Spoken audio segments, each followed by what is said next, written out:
Good morning. Welcome back to the Broadcast Retirement Network. I'm Jeff Snyder. This is BRN AM for Thursday, May 27th, 2021.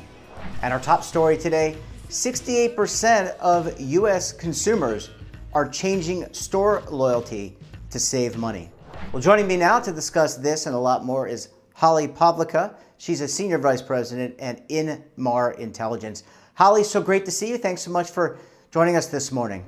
Thanks for inviting us.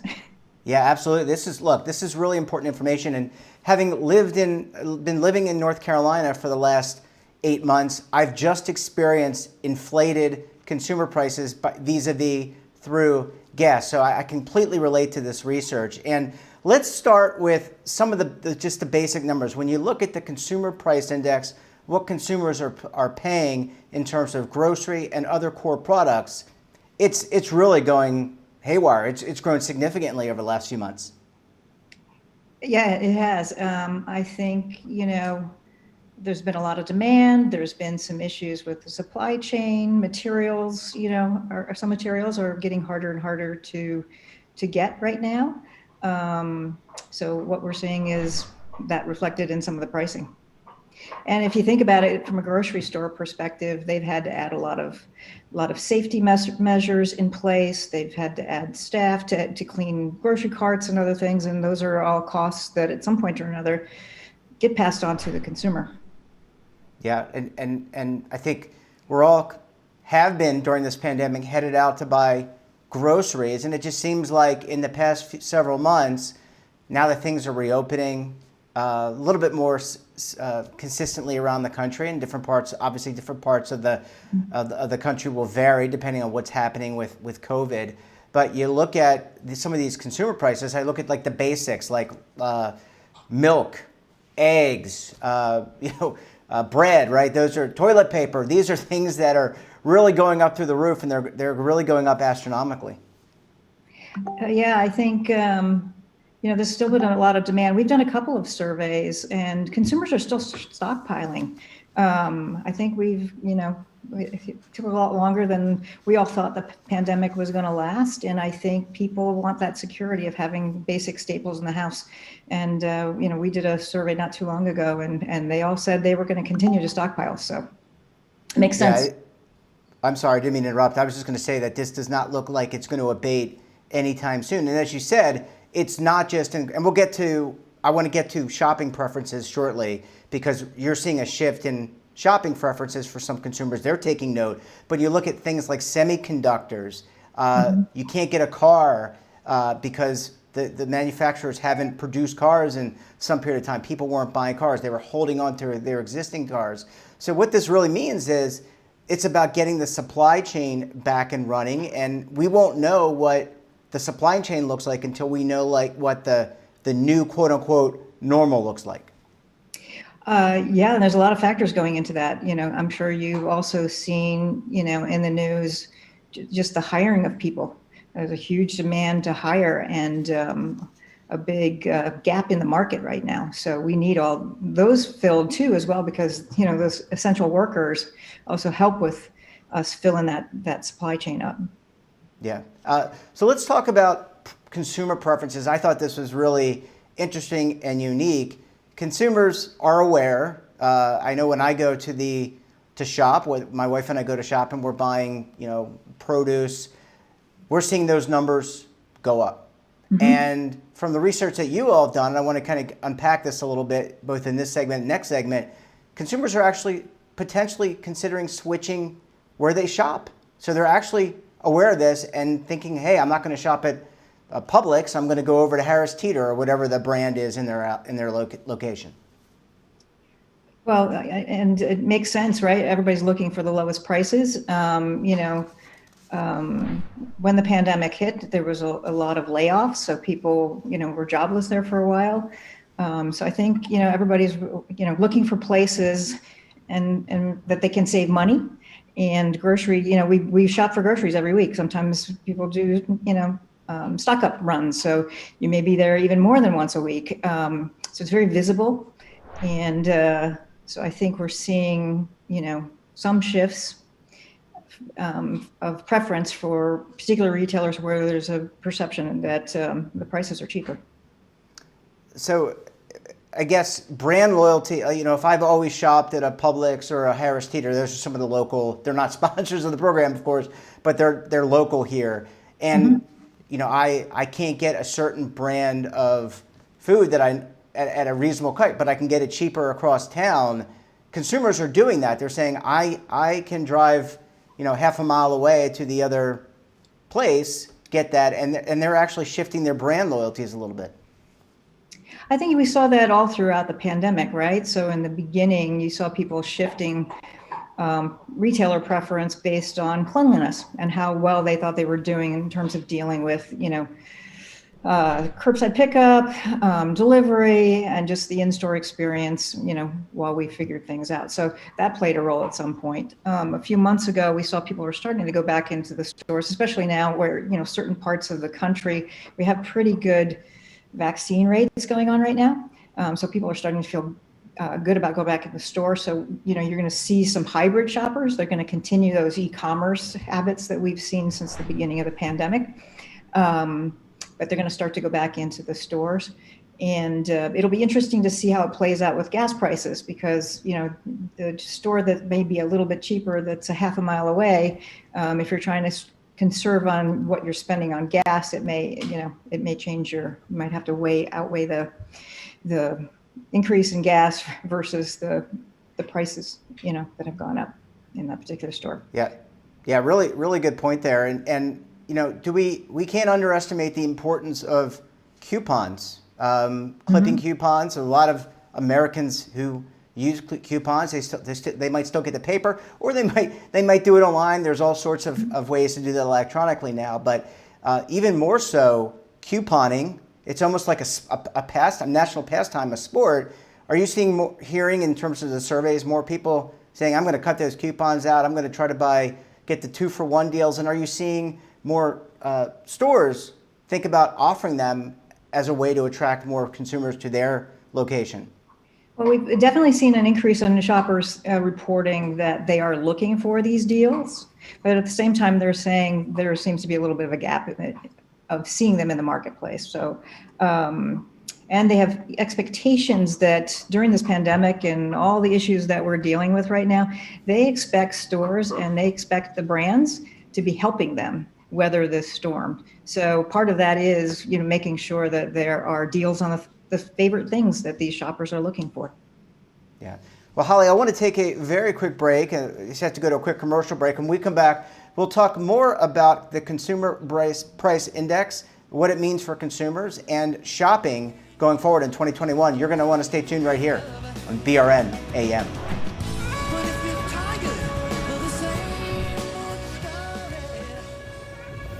Imagine a new television network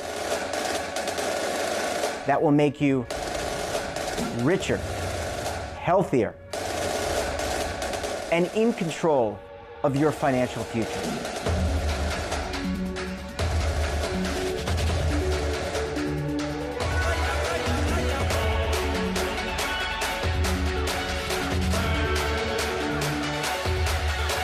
This network is for the policewoman in Nashville, Tennessee, the baker in Dubuque, Iowa, the teacher in Lexington, Kentucky. We want to make the idea of savings and retirement culturally relevant. But what do you see as a defining issue of the midterms, especially for the smaller businesses? I mean, they are the lifeblood of the American economy.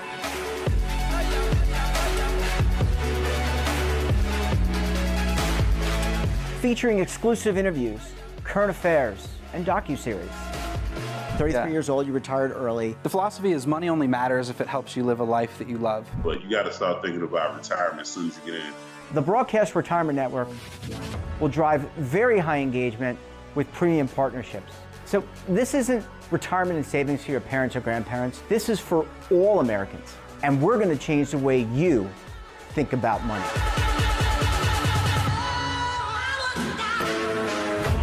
Welcome to the next frontier of retirement and savings. This is BRN, the Broadcast Retirement Network. Are you stuck with a low credit score, a credit report and score that's causing you to be denied credit or pay higher interest rates than others for the same things? Then do what Terrence did and call Credit Repaired for your free credit evaluation to help restore your credit. I started thinking about buying a new house, and my score wasn't where I needed it to be. I called and spoke with one of the representatives, and we just had a good conversation, and I liked what he was saying. Just one call for his free credit evaluation was all it took to start back on the track to repairing his credit. I'm seeing the deletions and I'm getting the report, so I know something's being done. It does make a difference to me. All it takes is one call to get started. Credit Repair has given me a second chance to have a better credit score. Don't let a low credit score hold you back another day. Do what Terrence did and make the call for your free credit evaluation.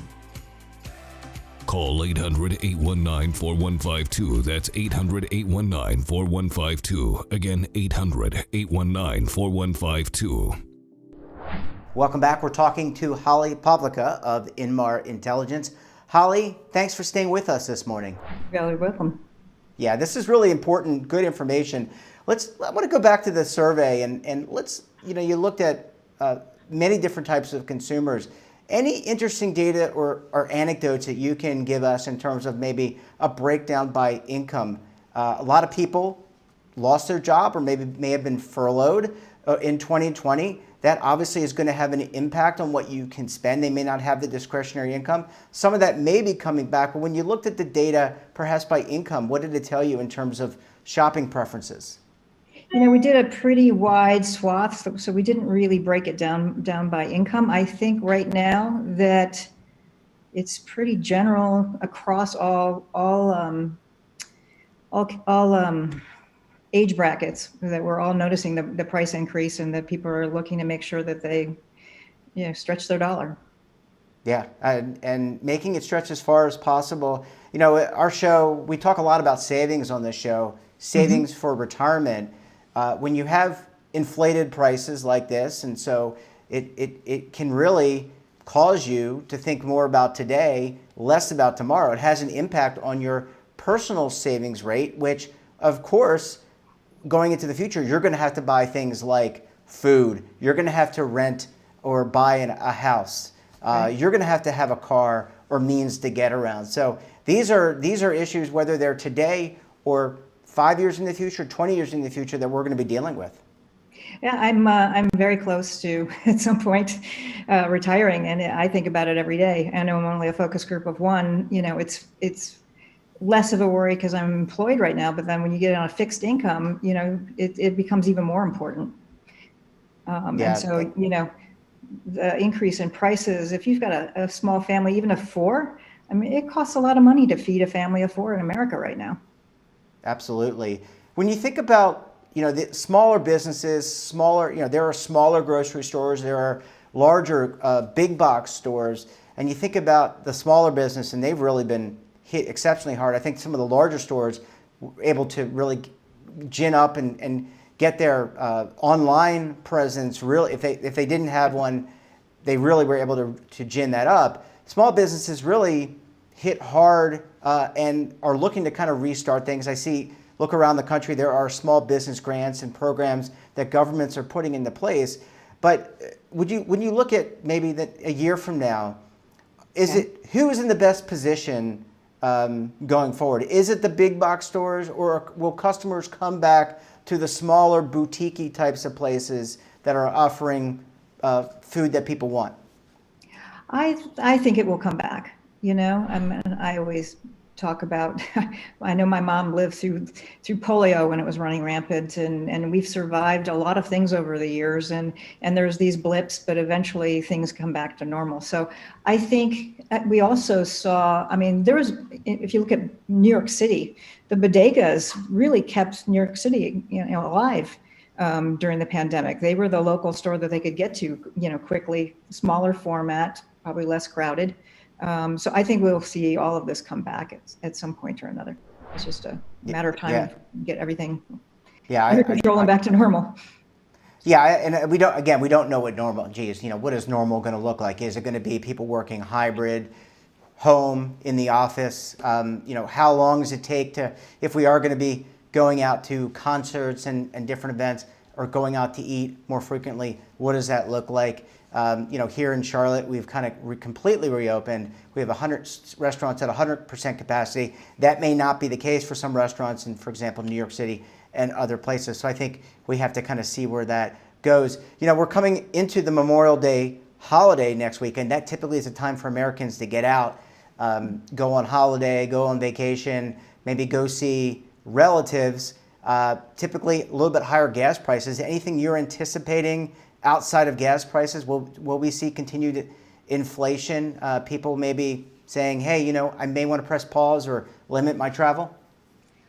I think people are hungry to get out and about. I think we've been pretty good citizens up to this point and quarantined and done for the most part, the things that we're supposed to do. And now I think because of the, reports of, some areas of the country having at least almost 70% of the population vaccinated, I think people are feeling more secure. All the uncertainty we had at the beginning of the pandemic, some of those things have, gone by the wayside.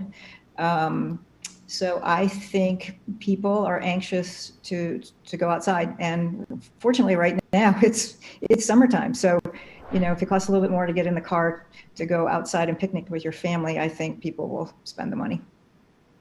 Yeah, I think it'd be nice to kind of spread our wings a little bit, spread out. That's the great thing about, you can go to a national park. You don't have to walk side by side with someone. You can be 20 feet away from somebody. That's certainly a good thing. I guess last question here, Holly, in terms of, what to expect, going forward, what might you be looking at? We often talk on the show about the stock market, some of the economic headwinds that may exist, inflation, core CPI, one of those things. But when you look out into the remainder of the year, and here we are going into June, it'll be June next week, are there things that you're keeping mindful of and looking to gather more information from future surveys?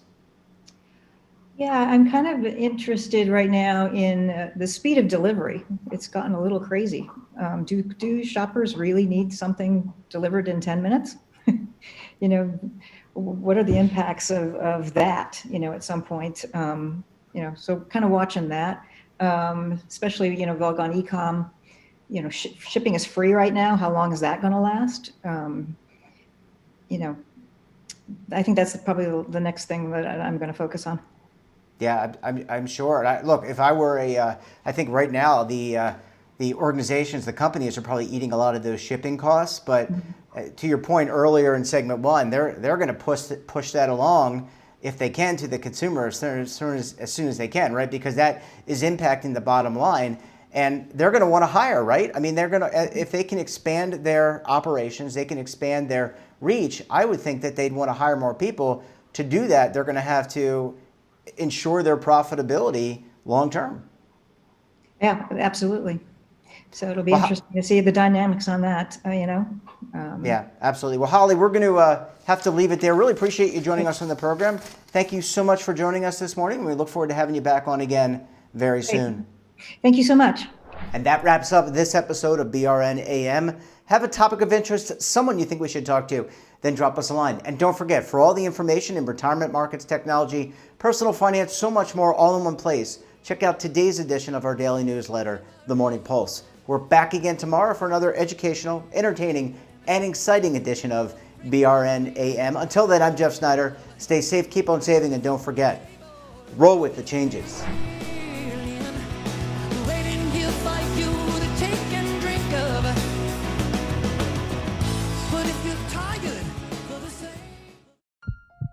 Are you being audited and do you owe the IRS $10,000 or more in back taxes? Is the IRS threatening to take more of your money? Don't fight the IRS alone. The Tax Doctor is here to help you negotiate your tax bill and reduce your stress. The IRS can freeze your assets and seize your bank accounts, but you can stop these IRS actions. The Tax Doctor will work with you using our years of experience to represent your case to help you get the best resolution under the IRS guidelines. Help is here to deal with the IRS to reduce your stress. We've handled thousands of cases, so we know what we're doing. If you owe $10,000 or more in back taxes, do not call the IRS alone. Call a tax doctor now for a tax emergency analysis. Call 800-224-6439.